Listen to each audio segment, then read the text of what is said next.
Hi there, I'm Stan Baker, one of the hosts of Circle Forum, along with Shelley Steele and Steve Young.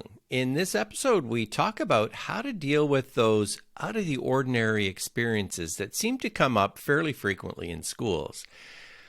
Listening to Steve's story, the appearance of a student sleeping in school needed some further conversation and investigation. And I think learning and understanding about how to approach these out of the ordinary situations is really important because it can help you to listen first before taking some action.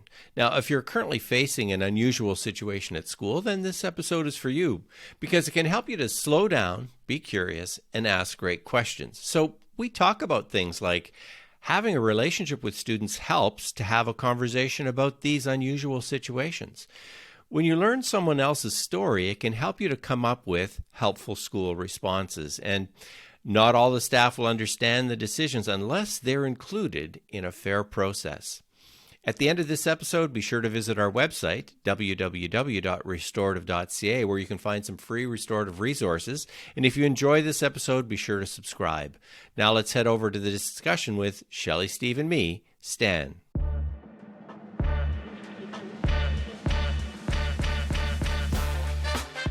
A story from Steve about a student who was sleeping in class and how the school responded to that. Go, Steve. Okay.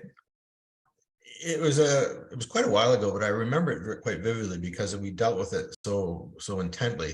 And it was a girl in grade 7. She was identified as a behavioral component, but the way our process was, she sat in the regular class, and if she needed behavioral support, she could be withdrawn to this special class in this room with a CYW and whatnot. But so she spent most of the time in the regular class, and she had friends there. But it started to a point where she would come to school and she was falling asleep in class. So the teacher would say, why don't you go down to your other room and talk to this? And so she would sleep down there. And then after a while, it became obvious she was coming to school, going right to her special ed class and basically sleeping for an hour or two at the start of every day.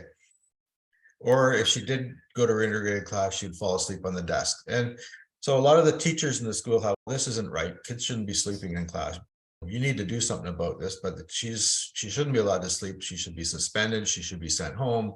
Her parents need to get in here. We need all this kind of stuff. But the teacher in their special ed class in the CYW delved into the story. Let's talk about what's happening. They were very restorative, and those teachers were restoratively trained. And they said, well, they talked to her. What's happening? What is going on? What's causing this? And found out her backstory, which was horrendous. She had an older brother who had severe mental health issues, and she lived with her mother, and her mother was not home. Her mother worked nights and weekends. Her mother, when she wasn't working, was off doing her own socializing. And essentially this girl in grade 7 and her teenage brother, who was, I think 17 or 18 at the time, with his mental health, they were at home alone. And her brother was violent and would chase after her, literally chase her and hit her and beat her. And so she would just leave the house. So at night, she was quite often found wandering around the town, 11 o'clock, midnight, 1 o'clock, or she would be knocking on friends' doors saying, can I sleep at your place? And so her friends knew this, and some of the families of these friends knew what was going on, but we found out through this girl basically talking to this teacher that she had a relationship with. So we said, look, you come to school, we made the deal, you come to school, you can sleep in this small room. And they set it up so she had a place to sleep. And that allowed her to come to school, because if we had said, sorry, you can't sleep at school, she wouldn't have come to school. She would still be wandering around the town. And you're talking about a 12, 13-year-old girl. And so there was a lot of issues. And of course, we called Child and Family Services, and they're well aware of the case, and we're working on it. But so our stopgap was let her sleep. Just let her sleep for a couple hours. And then she'll be fine. And the rest of the day in class, she was fine. Her friends understood this. They were happy with it, that she was at school, because sending her home was putting her in danger or having her out on the streets. How did the staff respond? Not all staff were quite fair. They thought, of course, she's getting away with it. We are, we're indulging her. We're letting her sleep in class. And what if other kids want to sleep in class and that whole stuff? But I took those teachers on one at a time, two at a time, and explained the situation. And of course, once they heard the situation, yeah, this makes sense. Like, we got to do what we can for it. And then they had lots of others. We should be calling the police and calling some of those things. I said, no, I think we've explored it. We have a good plan in place for now. It's not forever, it's just for now. And that we'll work on the much bigger plan. You know what it's like dealing with a lot of those outside agencies. It doesn't happen right away. They're not there the moment you need them. It might take 2 or 3 weeks to get a group together to have a meeting and create a more solid plan.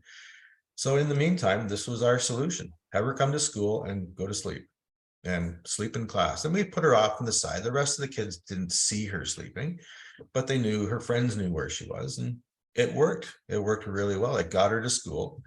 When people had some information that it was okay to share with, they were understanding and Exactly. supportive of that. So it's rather than confidentiality is important, and we know that, but sometimes we have to share some information that's not going to be harmful to people or identifying or giving away too much. They just need a little bit to support a plan.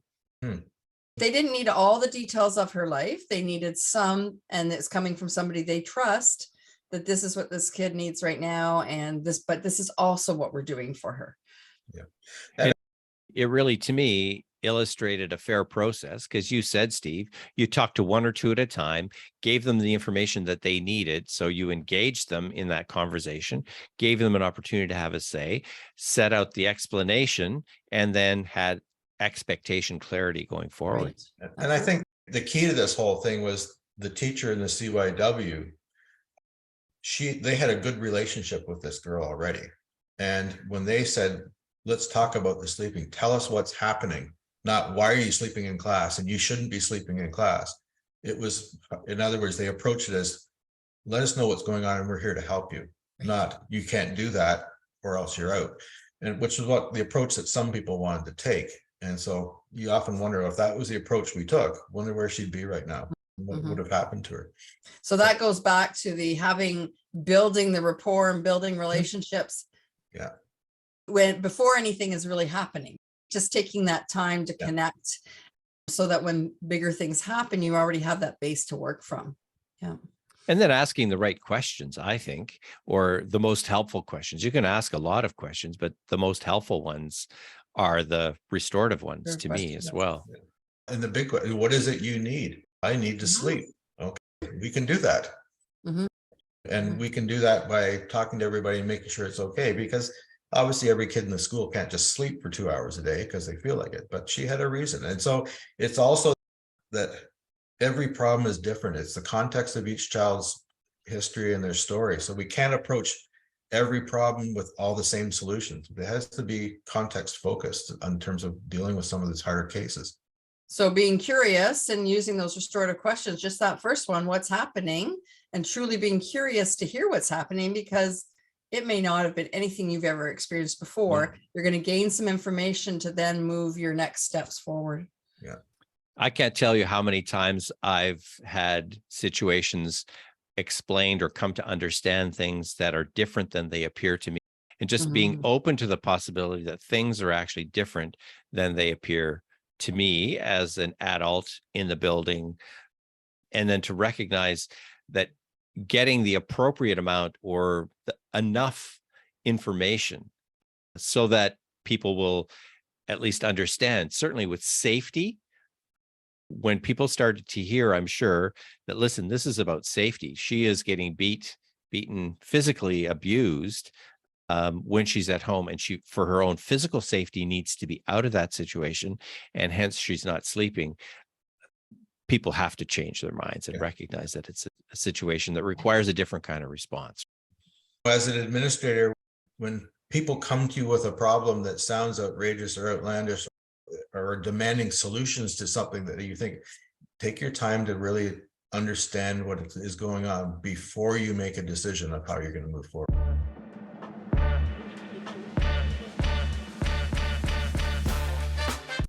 Getting the backstory of why this student was sleeping in school helped Steve and the staff respond in a variety of ways. It turned out to be about keeping the student safe, and home wasn't safe for her. I love the question that the staff asked. What is it that you need right now? Sleep was the answer. So that's what they set up, in addition, of course, to contacting Child Protection Services. Find out more about our work at www.restorative.ca. Email me, stan@restorative.ca, and let's slow down, get curious, and ask great questions.